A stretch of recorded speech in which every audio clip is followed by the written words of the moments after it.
Bonjour. Donc, moi, personnellement, je me considère comme un bricoleur, mais aussi, évidemment, je fais de la programmation puis des choses un peu plus technologiques, mais je vois ça toujours un peu comme une approche de bricoleur. Aussi, parler de ma pratique dans une manière linéaire, ça devient un peu compliqué. Je considère plus avoir une coexistence de plusieurs pratiques qui se passent souvent en même temps. Et ça donne un peu une idée de les différents types de ramifications qui se passent dans mon travail.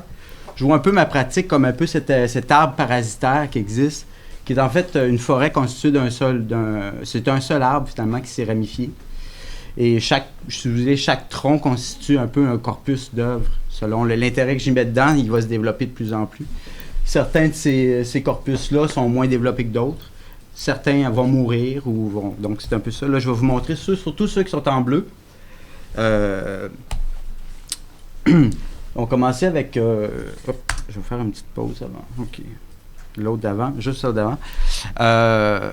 Pour moi, l'aléatoire, c'était très important dans le travail.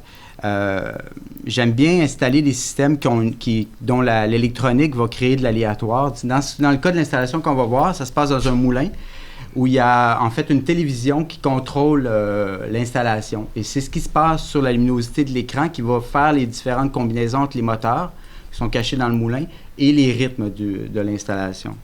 Donc, il n'y a pas de programmation, c'est vraiment une espèce d'électronique très low-fi, mais c'est assez efficace quand même.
Donc, j'aime bien aussi, c'est ça, installer des systèmes que je ne sais pas si je viens de le dire, mais des systèmes, me forcer à installer un système très élaboré, mais sur lequel, à certains moments, je perds le contrôle du résultat final. Et ça revient souvent dans les installations.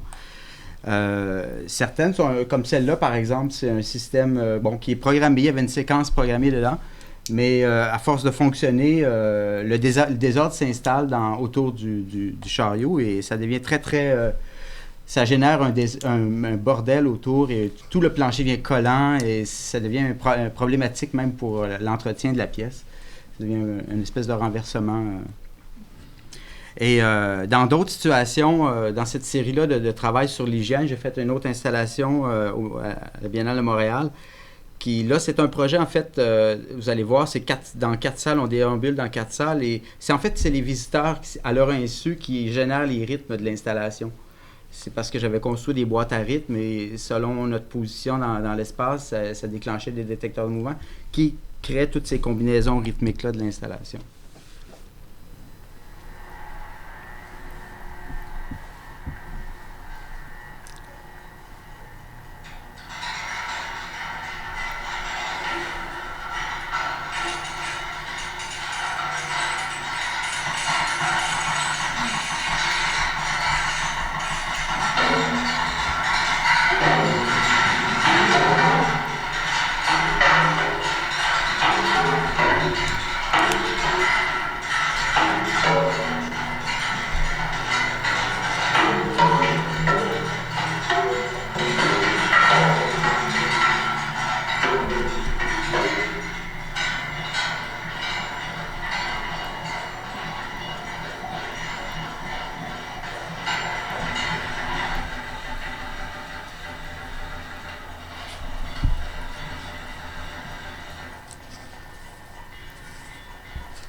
Dans la même logique, cette fois-là, c'est des objets qui, eux autres, sont déplacés. Ils se déplacent dans l'espace selon combien de moteurs sont attachés au plafond à l'objet.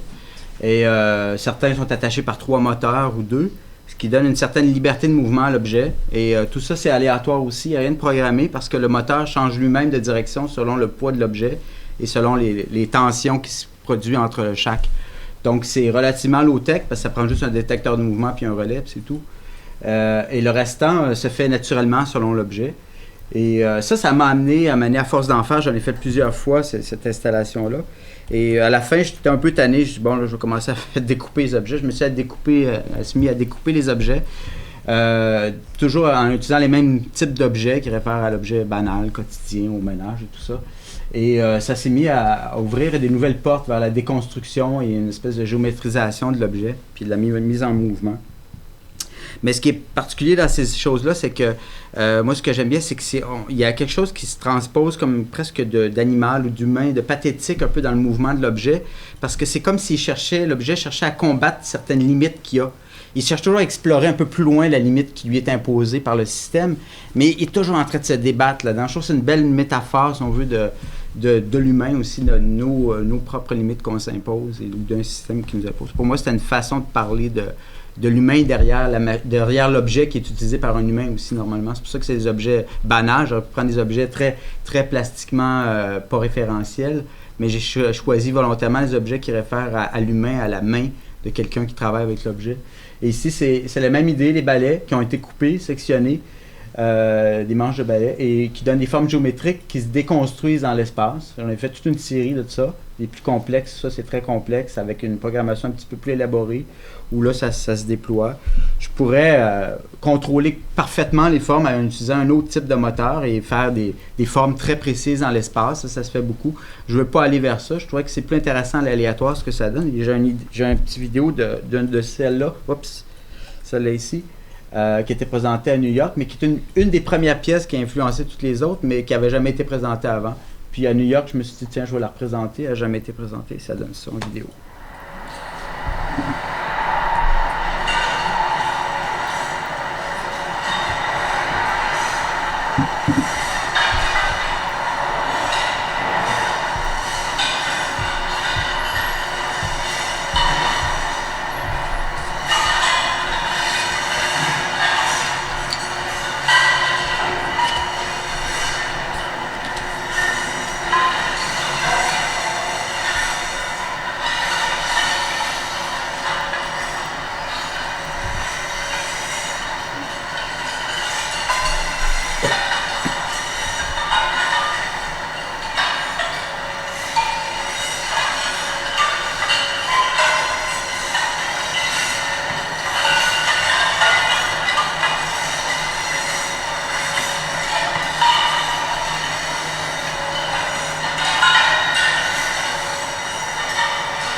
Dans un tout autre ordre d'idée, toute une série d'objets, d'instruments mécanisés que j'ai fait, batterie, piano, j'ai fait 2 pianos, ça c'est le deuxième.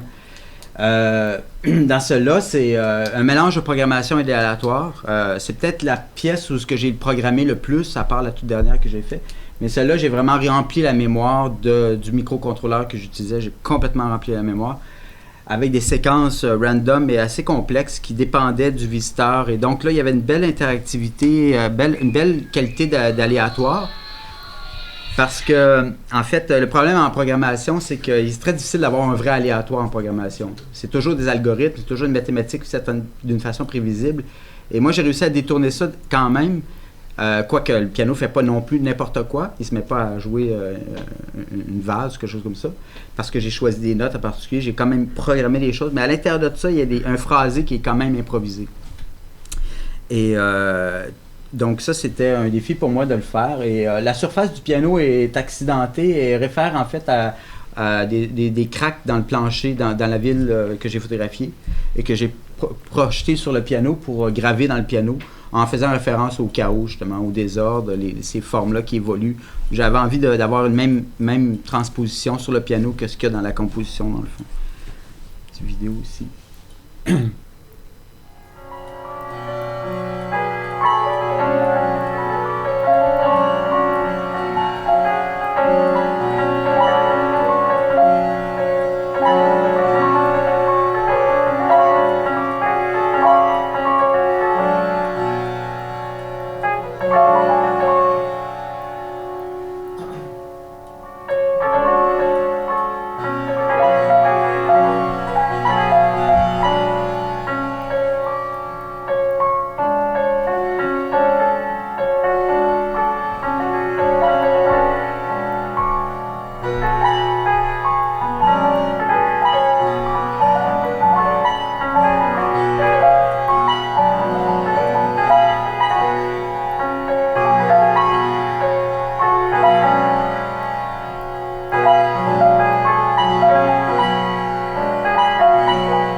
Je vais sauter quelques vidéos.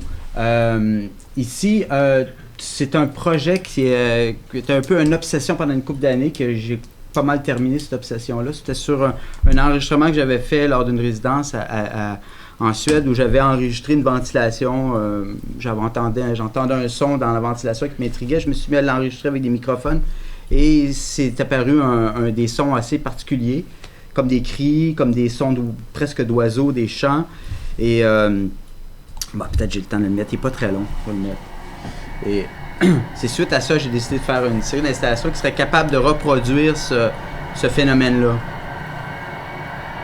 C'est un peu comme une performance audio que j'ai faite. Ça ne dure pas très longtemps.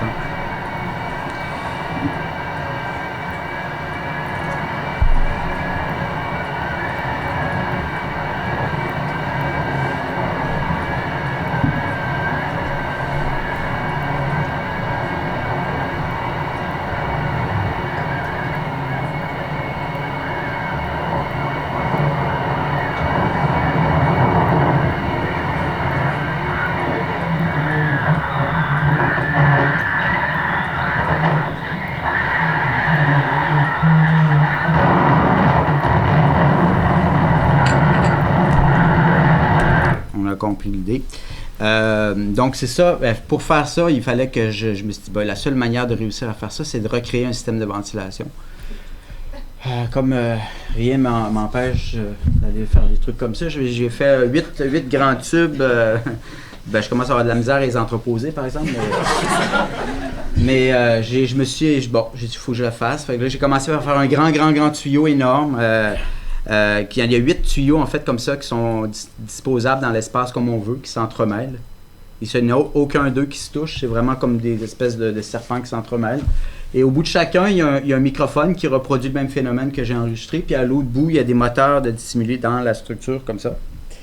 Et le son, c'est un peu comme le son, je ne vous mettrai pas de vidéo, le son, c'est un peu un son comme une tempête, le vent qui souffle dans une fenêtre l'hiver, à peu près ça.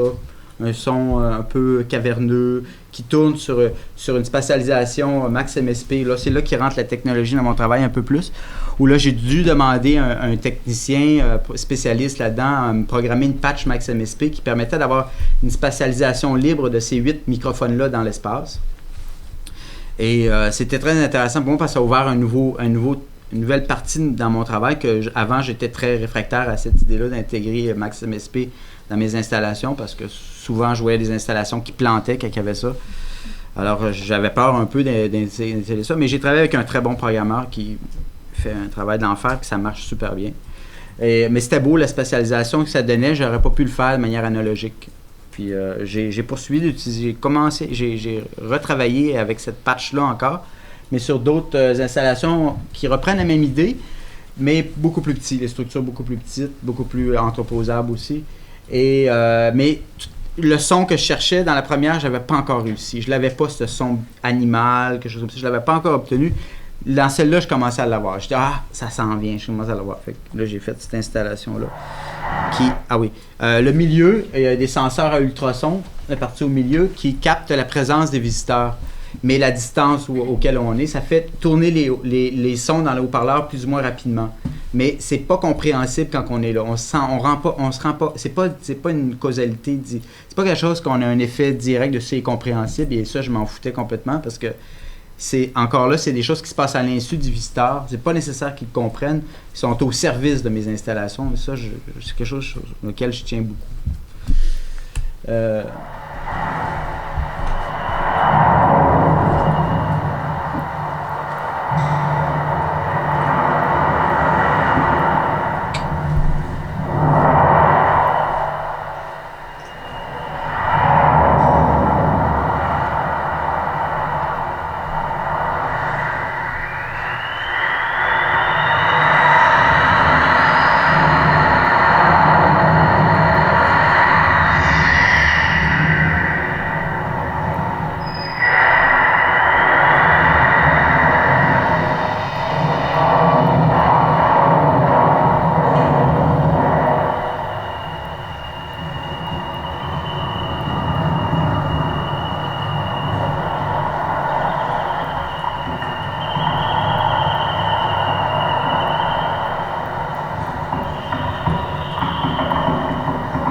passer au suivant. Ce que j'aime bien aussi, c'est faire éclater la boîte noire de l'électronique, de la technologie. Souvent, on nous présente les œuvres en nouveaux médias ou en robotique. Souvent, l'ordinateur est caché derrière. Il y a tout quelque chose de mystérieux. Il y a comme un aura. C'est tout en aluminium. Tout est caché. Tout est comme slick souvent. J'aime ça. J'ai envie de faire éclater cette électronique-là, un peu comme Tinguely l'a fait avec ses radios.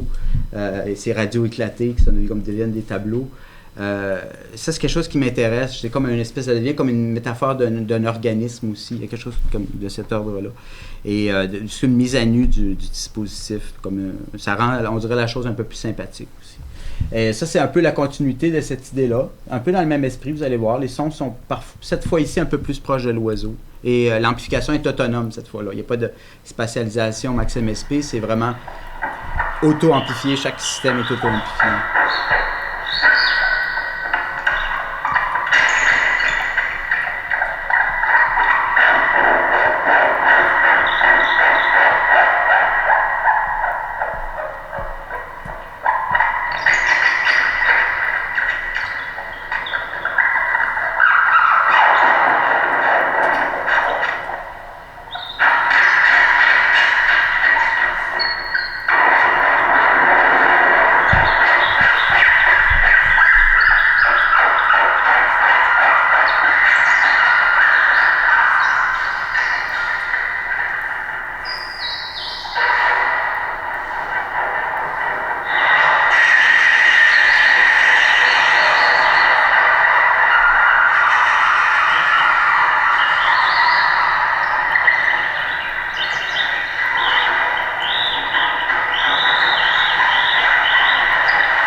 Assez. Évidemment, c'est des œuvres qui bandent et qui sont excitées quand on les approche. Je trouvais ça drôle aussi de faire des pièces comme ça. Et les toutes dernières installations que j'ai faites, présentement, je fais une installation pour Victoriaville, un festival de musique. Et j'avais envie d'une interface qui me permet de programmer de manière beaucoup moins linéaire. Parce que la programmation C++, c'est un peu plate parce qu'on programme de manière linéaire. Et quand on veut changer des choses dans les événements, ça devient un peu fastidieux, puis un peu, c'est pas ce qui est le plus sympathique.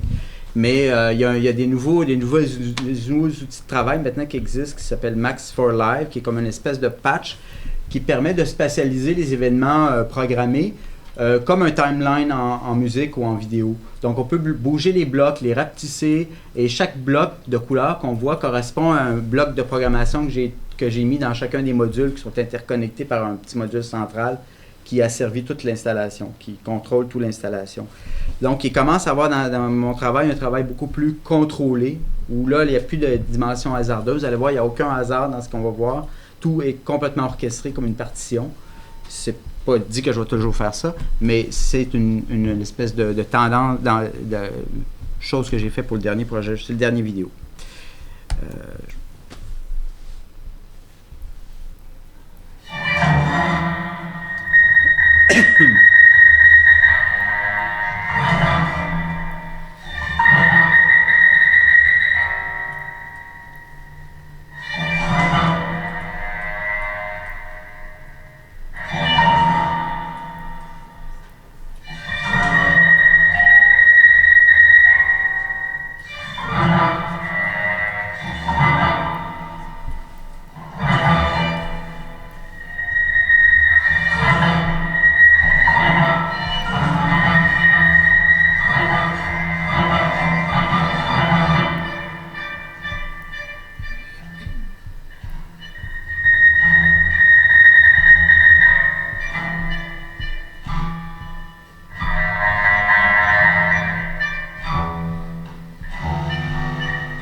Je pense que ça conclut la... Ouais.